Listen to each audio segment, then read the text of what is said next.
Welcome back to our channels, Warriors. We are still growing. We are knocking on 14K subscribers. If you haven't had your Tia's new friend smash that subscribe button, go ahead and have him smash it right now.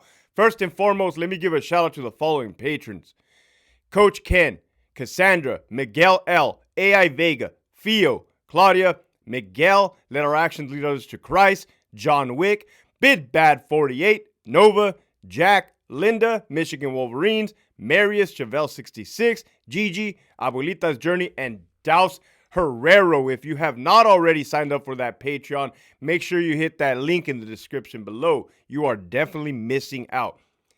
This episode right here, man, May 12, 2004. What does that day mean to me? What does this day mean to me, May 12th? Well, I'm going to tell you. There are certain days engraved in my brain that I cannot shake, I cannot get rid of, right? And no matter what happens, no matter what time of the year it is, I know when they are approaching and I know what day it is. May 12th happens to be one of them. I was a young soldier in Iraq, Balad, Iraq, part of the 1st Infantry Division.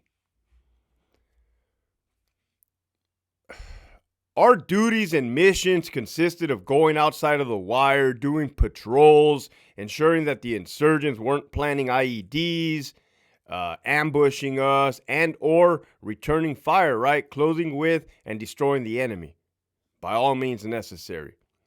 Going on raids, capturing high-value targets, capture or killing. Those were our missions, right? Those are exactly were our orders.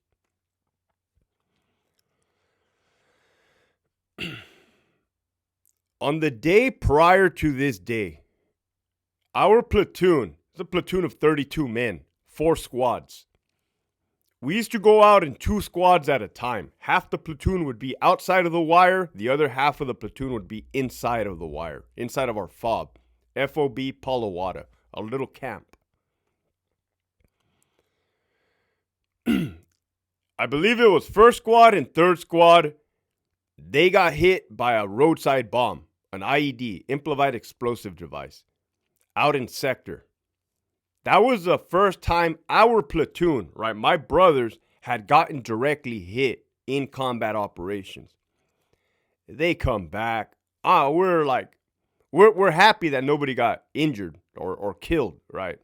We're like, hey, how was it? How was it, right? Like we were asking, we're picking their brain. They tell us, right? Remember my buddy Maldonado? He was involved in that one. Well, the following day, it's my turn to go out. Our squad to go out. There was a picture of a Humvee. Well, we were out there, right? And the Humvee, one of the Humvees went into a little trench, a little crevice, right? And got stuck. Kind of like high-ended in a way. In a bad... This is new to the deployment, so we're seeing what are bad areas and what's not. The Iraqi civilians come and help us remove the Humvee, right? I don't know if they helped us tow it. They were there, right? Little did we know that down the road, and I can guarantee you that they knew it, we would be getting hit by a roadside bomb just minutes later. This particular area was called Checkpoint 27. I had my MP3 player, it was like an old school iPod, in my left ear. There was nothing in my right ear because I was hearing my TC, Sergeant Zaragoza, give me directions. He used to be a former Marine. I had Waylon in the gun, in the 240 Bravo, the machine gun in the back. Mind you, this was not an up-armored Humvee. This was 2004. So the old school supply Humvee, like anything could go through it like butter. Bullets, shrapnel, like straight. Might as well have just been driving a regular truck. As we approach Checkpoint 27, I tell Sergeant Zaragoza, Hey, Sergeant Z, tell me, and I remember what song was playing in my iPod. It was the song called Pretty Girl by Sugar Cult. And I said, Sergeant Z, tell me where that Boom! Now, let me tell you about this explosion. This explosion was so loud that it wasn't loud. I don't know if that makes sense, but basically what you had was two artillery rounds, two 155 artillery rounds, wired up to a 9-volt battery and some copper wire, blow up feet with next to my Humvee, like right there. I mean, I'm driving on the road, right on the side of the road. They targeted my Humvee. Boom! I'm like, what the fuck was that? Black smoke starts to fill the cab. Dust, right? Just brown, black. Just I can't see now. Sergeant Zaragoza is like, fuck, we just got hit. Stop the Humvee. We just got hit. Oh, fuck. I look back. There was an opening. There was like a 4-inch opening behind where I could see the gunner, Waylon. Well, I couldn't see him. I think he died, right? I think he got killed. He hit that, or that IED hit him straight on, face to face. This dude was standing up, like feet away from this IED. Next thing you know, I hear the gun open up. Brr, brr, brr. I'm like, oh, thank God, Waylon's up, right? That's my buddy. He's in the back. I don't know if he's injured, wounded. He did have like a little bleeding from his nose, but he's up, right? The gun is up. That is good. I start coasting, take my foot off the gas. Mind you, the windshield had already been blown out from the day before. It's IED. So now there was some plexiglass or little plastic windshield that we had going on. I stopped the Humvee. You got to understand, they would follow up with ambushes. The Iraqi insurgents would hit you with a roadside bomb and then hit you with small arms fire, AK-47, stuff like that. I get the barrel of my M16A4 rifle. I smash it through the windshield. Boom! Because I don't know if they're going to shoot from the front or if they're even shooting from the front, right? I'm trying to gather what's going on. Let off a couple rounds, right? Now, at that time, the SOP, meaning the standard operating procedure, was to open fire in 360 degrees. Everything and anything got shot, right? It's 2004. Pull my barrel out of the plexiglass window, open it up, start lighting up the fields. I forgot to describe the area. The area was agricultural. So I want you to think of the Imperial Valley. There's fields, there's orchards. I want you to think maybe like Central Valley. There's like orchards, right? Grapevines, watermelon fields, date trees. So it's green. There's wood lines. So I start laying into this field, like just shooting indiscriminately. Couldn't see anything, right? But if the bad guys were out there, hopefully they got shot. When I got hit, the road curved. The road curved behind seemed like some trees, so you couldn't see past the curve. Right? I couldn't see past the curve. My rest of the patrol was behind that curve. I had already advanced toward it. We weren't that far from each other. We were just out of line of sight. I start walking the street around the curve, and lo and behold, Sergeant Acosta, Cuban dude, cool dude, comes running up to me. And first thing he tells me is, hey, I beat your record. I'm like, what are you talking about? I shot somebody farther than you did. So he was referring to April 15th, I shot somebody, right? He was telling me that he had just shot somebody and that distance was greater than the one I shot. The guy that I shot was at 250, 300 meters away, and the dude was running. We're actually both running. So I'm like, wait a minute, they shot somebody. Mind you, I had just got rocked by an IED, right? That concussion So I'm like, well, they just shot somebody. So now what I can see is a white truck, a little white Toyota pickup truck stopped in the road. And then they tell me that there is another IED that did not detonate, right? A secondary one, roadside bomb, right there on the side of the road. They can see it. I look, yeah, sure as shit. There's another roadside bomb. One blew up. You can see the crater. The other one did not blow up. You can see it's still intact. Well, I'll be damned if the driver's side door didn't open up of that white truck and some big, fat Iraqi falls out. He's wearing a man dress. He falls out. The passenger side door opens up. A grown male, adult male, comes out the back. Two little kids jump out. These kids must have been, one had to have been like probably 8 years old or 9 years old, right? Maybe 7. We're like, holy shit, there's kids in the truck, right? So essentially what happened was, as the IED went off, this white truck tried to leave the scene. It tried to evade, right? So they lit up the truck. Pop, pop, pop. Clearly the driver got shot, or it appeared the driver got shot because he opened the door, he fell out. Everybody, these other 3 individuals, 1 adult and 2 kids jump out. They're looking at us like they want us to go help them. We're like, we're not going over there. There's the roadside bomb right there. You bring them to us. The man manages to put the driver in the bed of the truck, jumps in the driver's seat, and turns around and comes towards us, right? The kids get in the truck as well, and now they're towards us.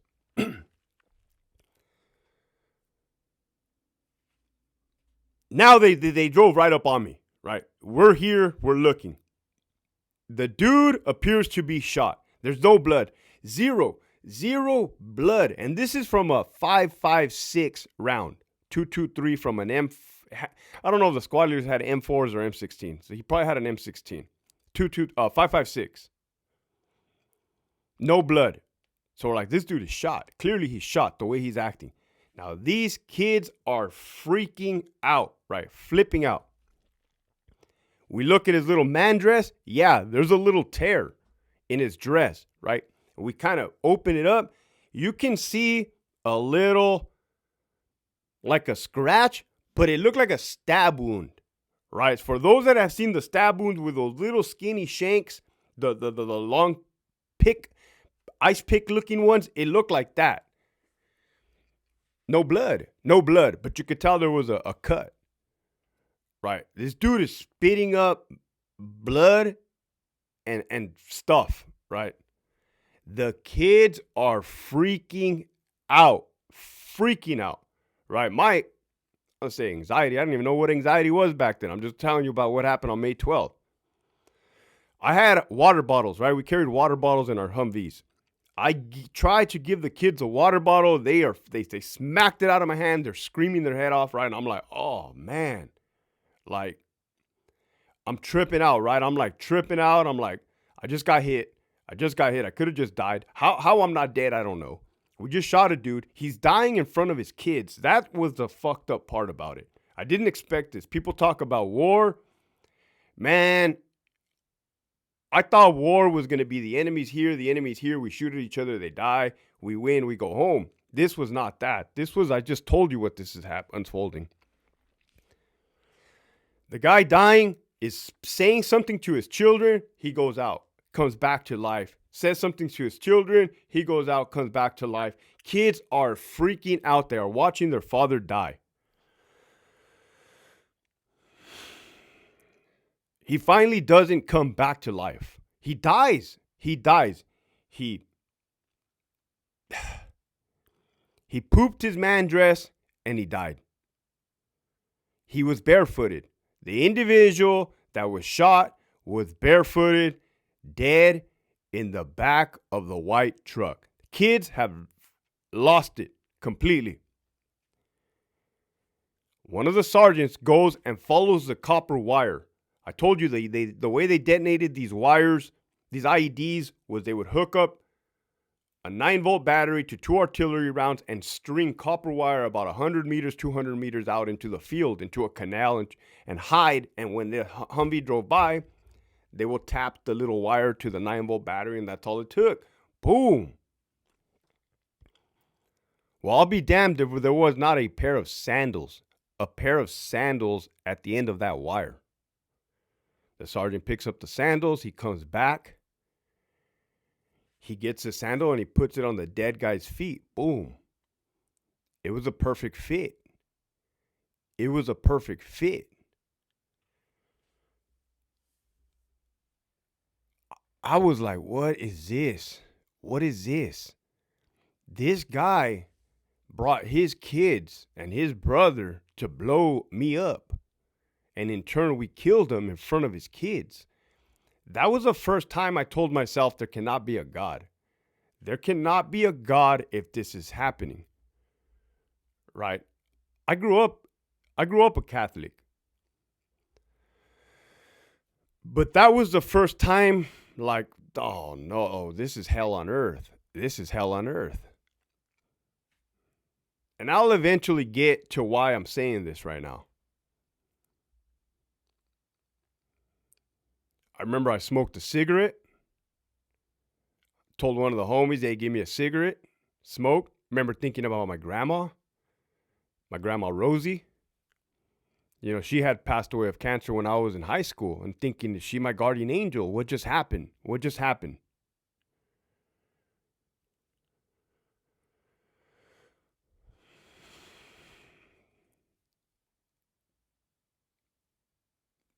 We'd go on to go the rest of the year.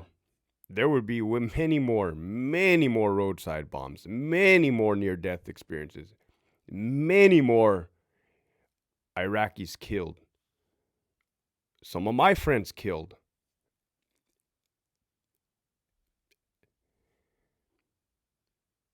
It was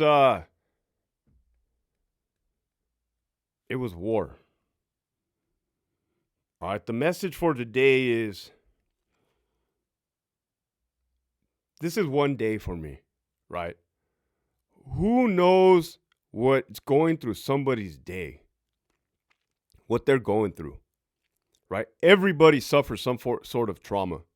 And your boy right here is telling you, you did not have to go to war. You did not have to physically fight in combat to be suffering from post-traumatic stress disorder, PTSD, right? So stop contemplating. If you feel like you can relate, if you feel like you got the symptoms, more than likely you are suffering from PTSD, and I advise you to seek out the help. Keep pushing forward. Girl, what is that, dude? Oh, this thing? Yeah, that. Oh, Big ass piece of metal. Oh man, that's this piece of shrapnel that from the bomb that went off right next to my vehicle today. A bomb? Yeah, man, a roadside bomb fucking almost blew me up today. Big piece Jesus. of the metal. Check it out. Check out this little piece. Damn. That's a big piece of fucking metal. Yep. 12th of May. So how do you feel? How do you feel about that flying past your head? Nah. Can't really do much about it. We killed somebody though. That's what counts.